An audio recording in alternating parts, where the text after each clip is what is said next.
Alors moi c'est Anaël. Et du coup, je m'occupe du Fab Lab. Jean-Yves, et je m'occupe aussi du Fab Lab.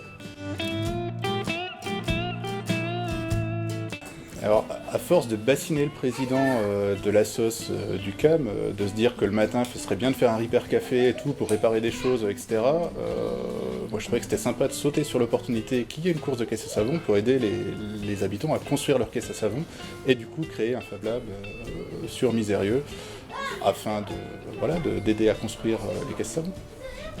Il a tout dit.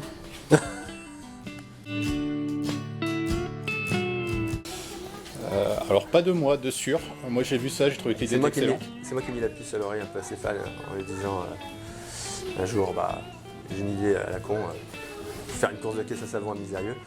Mais c'était sur le ton de la plaisanterie et pour lui ça n'était pas. Donc voilà, c'est de là que je pense qu'un petit peu germé l'idée d'en faire une sur Misérieux et on se rend compte que ça fait beaucoup d'émules.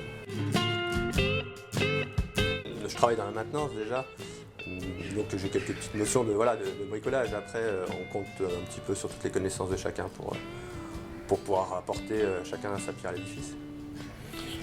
Au niveau bricolage, moi j'ai tout appris avec mon père. Mais bon, avec un marteau et des clous, ça marche toujours très bien.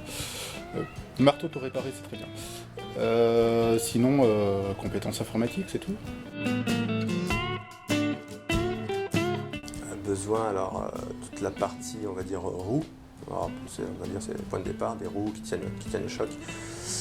Après, on va approfondir tout ce qui est direction, tout ce qui est freinage, parce que on doit répondre à des normes finalement, pour que la voiture soit validée. Au-delà du matériel, on va avoir aussi besoin de compétences techniques. Des personnes qui sachent souder par exemple, des personnes qui sachent tenir une scie, tenir une visseuse, etc. Donc, et qui puissent aussi former les autres et partager les connaissances avec tout le monde. Là, c'est que le début, on a besoin pour l'instant, on a tout ce qui est les roues par exemple, voilà. Pour l'instant, on n'a que des planches de bois. On va avoir besoin de tiges métalliques pour tout ce qui est châssis, et puis les roues, le freinage, toute cette partie-là. Je pense que le plus important, c'est les roues pour l'instant.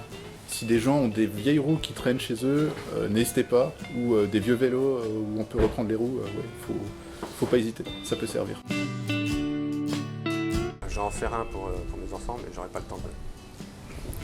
Moi, je compte en faire un, je cherche un coéquipier, puis si personne veut m'aider à conduire, j'irai tout seul. Merci.